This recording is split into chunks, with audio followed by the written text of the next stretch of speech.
दोस्तों यह video completely syllabus के ऊपर होने वाली है। 28 जुलाई 2026 को श्री कृष्णा आयुष यूनिवर्सिटी कुरुक्षेत्र की तरफ से जो नोटिफिकेशन आउट हुआ है, जिसमें staff nurse Ayurvedic pharmacist clerk की वैकेंसीज आई है। इनका एग्ज़ाम पैटर्न क्या होगा, इनका सिलेबस क्या रहेगा, प्रिपरेशन करना है तो कैसे करना है। एंड गाइज, अगर आपका एकेडमिक रिकॉर्ड अच्छा है, आपने ड्यूरिंग द एकेडमिक प्रोफाइल आपने कुछ अचीवमेंट किया है, तो उसके मार्क्स आपको अलग से मिलेंगे, जो कि हेल्प करेगा आपका सिलेक्शन होने के लिए। अगर आप टाइपिंग अच्छी करते हो, यानी जो यहाँ पे मेंशन किया गया है क्लर्क की पोस्ट के लिए, उससे ज़्यादा टाइपिंग करते हो, तो उसका एक का आधा नंबर आपको मिलेगा, एक वर्ड का आपको आधा नंबर यहाँ पे मिलेगा, तो आपका सिलेक्शन होने के लिए हेल्प हो जाएगा। सो गाइज, एनेक्चर 1 में ये सभी डिटेल दी गई है। ये आपका एनेक्चर 1 है। अगर आपको नहीं मिल रहा है, कुछ प्रॉब्लम है, तो मैं टेलीग्राम पे डाल दूंगा, वहाँ पे भी आप देख सकते हो। एनेक्चर 1 में देखो, सिलेबस को दो पैराग्राफ में डिवाइड किया गया है। पैराग्राफ ए में जो सिलेबस रहेगा स्टाफ नर्स और आयुर्वेदिक फार्मासिस्ट का रहेगा। पैराग्राफ बी में जो सिलेबस रहेगा वह क्लर्क की पोस्ट का रहेगा। थोड़ा सा ट्रिकी है, अगर आप ये फॉर्म फिल कर रहे हो, ये सिलेबस आपको देखना बहुत ज़्यादा ज़रूरी है। अभी मैं शॉर्ट में staff nurse and Ayurvedic pharmacist का सिलेबस बता देता हूँ। फेज़ 1 जो आपका होगा, इसमें रिटन टेस्ट होगा, जिसमें एमसीक्यूज क्वेश्चन आएंगे। 90 नंबर का ये एग्ज़ाम होगा, 150 मिनट का टाइम मिलेगा। रिटन टेस्ट के बाद डायरेक्टली फिजिकल डॉक्यूमेंट्स वेरिफिकेशन या फिर डीवी डॉक्यूमेंट्स वेरिफिकेशन के लिए बुलाएंगे। जो डॉक्यूमेंट्स वेरिफिकेशन के लिए कैंडिडेट स्विच करेंगे, 1:5 की रेशियो में कैंडिडेट स्विच करेंगे। एंड गाइस, जो इसका सिलेबस है, कंसर्न फील्ड एंड सब्जेक्ट, देखो स्टाफ नर्स की वैकेंसीज के लिए जो 50 क्वेश्चन है, वह स्टाफ नर्स से रिलेटेड जो आपका कोर सिलेबस है, यानी नर्सिंग का सिलेबस है, उससे 50 क्वेश्चन आएंगे। आयुर्वेदिक फार्मासिस्ट का जो कोर सिलेबस है, यानी फार्मासिस्ट से रिलेटेड जो भी सिलेबस है, उसके 50 क्वेश्चन आएंगे। बाकी यहाँ पे जो आपके रीजनिंग मैथ के 10 क्वेश्चन है, Haryana general knowledge current affair के 10 क्वेश्चन है, हिंदी और इंग्लिश के दोनों को मिला के 10 क्वेश्चन रहेंगे, 5-5 नंबर रहेंगे। दोनों में आपको दोनों सिलेबस करने हैं, ठीक है। कंप्यूटर नॉलेज के 10 क्वेश्चन, ये आपका यहाँ पे 90 नंबर का होगा। एंड गाइस, कोई भी नेगेटिव मार्किंग नहीं है इस एग्जाम में, तो कहीं ना कहीं 10-15 क्वेश्चन आपके रह जाते हो, तो आप तुक्के भी मार सकते हो। यहाँ पे लिखा है नो नेगेटिव मार्किंग, ठीक है, क्लियर पॉइंट। फेज 2 में आते हैं। फेज 2 में लिखा है academic achievement based on physical documents verification. अगर आपने जीएनएम और बीएससी किया हुआ है, जो यहाँ पे क्वालिफिकेशन मांगा है, उससे आप फॉर्म फिल कर रहे हो, तो आपको 10 नंबर एक्स्ट्रा मिलेंगे।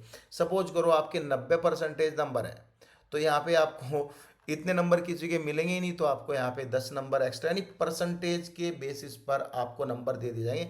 राउंड फिगर यहाँ पे बोला गया है, rounded up to 2 decimal point यहाँ पे, यानी 10 के 2 डेसिमल पॉइंट मिलेगा, ठीक है।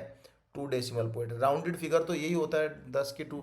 हो सकता है 20 के 2 डेसिमल पॉइंट मिले या 10 के 2 मिले, जैसे वो जाने वैसे ही होगा, ठीक है। जैसे यहाँ पे ऑर्गेनाइजेशन चाहेगी होगा वैसे ही, ठीक है। आपको एक्स्ट्रा नंबर दे दी जाएंगे, 10 नंबर, तो यहाँ पे सिलेक्शन होने में भी आपकी बहुत ज़्यादा हेल्प हो जाएगी।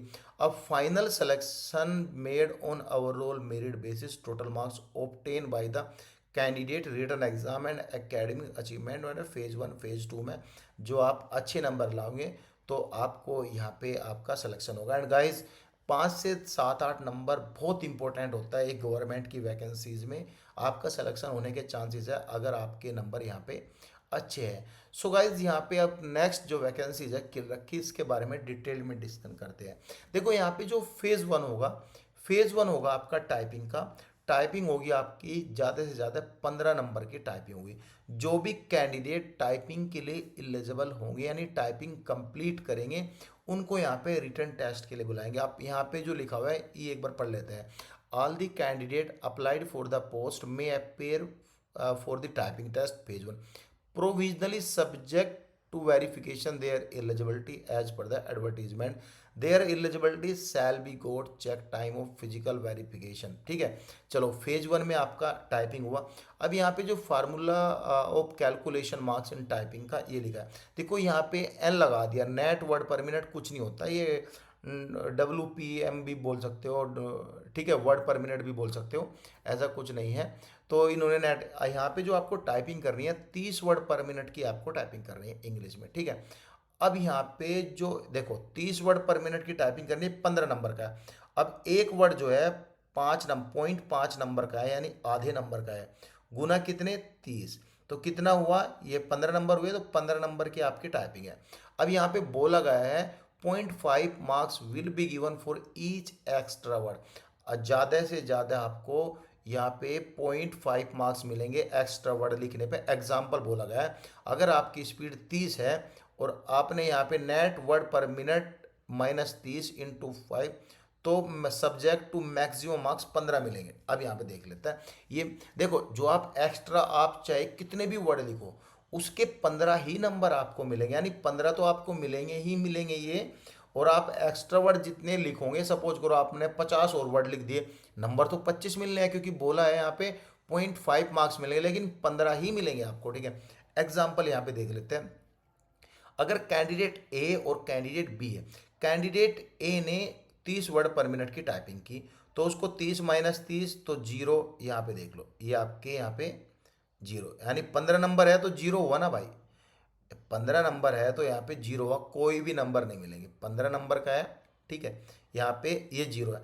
इसके बाद जो आप टाइपिंग करोगे, कैंडिडेट बी की जो टाइपिंग है वो देखो, 65 वर्ड पर मिनट की टाइपिंग की इसने, तो 65 - 30 × 17 नंबर मिले, विल बी अवॉर्डेड मैक्सिमम 15। अब यहाँ से होगा आपका सिलेक्शन, कैंडिडेट 2 के हिसाब से आपका सिलेक्शन होगा।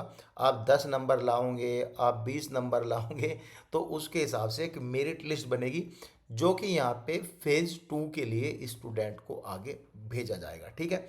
अब फेज़ 2 क्या बोलता है, आपके 70 नंबर का आपका एग्ज़ाम होगा और MCQs आपका ये एग्ज़ाम होगा। एंड गाइज यहाँ पे लिखा हुआ है, देखो लिखा हुआ है, only the candidate who qualify the typing test phase 1 on computer with request is minimum typing speed this English will be eligible। वैसे तो इलिजिबल ही रहेगा वो कैंडिडेट जो यहाँ पे कंप्लीट इस टाइपिंग स्पीड को पास करेगा, इलिजिबल रहेगा। लेकिन जो ये नंबर है ये हेल्प करेगा आपको आगे जाके। अब आगे कैसी हेल्प करेगा वो भी हम देखेंगे। पहले यहाँ सिलेबस देख लेते हैं। सिलेबस रीजनिंग मैथ के 20 क्वेश्चन है, हरियाणा की जीके आएगी, हरियाणा करंट अफेयर आएगी तो 20 क्वेश्चन है, हिंदी इंग्लिश के 20 है, कंप्यूटर के 10 नंबर है। कोई बड़ा सिलेबस नहीं है, 70 नंबर का सिलेबस है, इजी सिलेबस है, और कोई भी नेगेटिव मार्किंग नहीं यहाँ पे बता गया है, कोई भी नेगेटिव मार्किंग नहीं है सिलेबस में। तो यहाँ पे तुक्के भी मार सकते हो, 2 4 क्वेश्चन के। फेज 3 पर आते हैं। देखो अब मेरी बात सुनो ध्यान से, 70 नंबर का तो आपका ये एग्जाम हुआ। अब 15 नंबर यहाँ पे आपको एक्स्ट्रा मिले, 70 15 8 85 नंबर हुए। अब 15 नंबर ये है, पूरे 100 हुए। अब इससे होगा आपका सिलेक्शन। देखो यहाँ आप टाइपिंग तो क्वालिफाई करोगे, टाइपिंग क्वालिफाई करके तो आप एग्जाम के लिए अपेयर हो जाओगे, या तो टाइपिंग को क्वालिफाई करो, एग्जाम में हाई नंबर लेके आओ तो आपका सिलेक्शन होगा। अगर टाइपिंग में कोई कैंडिडेट यहाँ पे लेके आता है आपके 12 नंबर, तो एग्ज़ाम में लेके आता है 50 नंबर, तो उसका तो अच्छा है ना, क्वालिफाई कर जाएगा ना। एंड गाइज, और यहाँ पे उसके नंबर भी अच्छे हैं। 10th में 5 नंबर मिलेंगे, परसेंटेज ज़्यादा है। 12th में 5 नंबर मिलेंगे, राउंड फिगर है 2 डेसिमल पे, ठीक है। अब गाइज यहाँ पे ग्रेजुएशन में अगर आपने ग्रेजुएशन किया हुआ है तो वहाँ पे आपको 5 नंबर मिलेंगे। तो ये आप देख लो, यहाँ पे ऐसे आपको नंबर मिलेंगे। इन तीनों के बेस पर ही आपका यहाँ पे सिलेक्शन होगा। तो अच्छा है ना, लिखा है ना, the final selection shall be made on overall merit phase 1 phase 2, phase 1 phase 2 and phase 3, तीनों बेस पर आपका सिलेक्शन होगा। यहाँ पे डॉक्यूमेंट्स बता गया है। अब परसेंटेज का क्या है वो एक बार देख लेते हैं। अभी हमें भी कुछ क्लियर नहीं हो रहा, क्योंकि राउंड फिगर अगर ये बोलते हैं कि 10 है, राउंड फिगर बोला है, rounded up to 2 decimal, rounded अगर 100 में से करे तो 10 होता है, अगर भाई यहाँ पे 2 करे तो डेसिमल 2। तो वो जाने कि कैसे कैसे करेगा, कैसा क्या फार्मूला है, ये लोग लगाएंगे। तो गाइज यही थी डिटेल। डाउट होने पर आप कमेंट कर सकते हो। Thank you so much guys.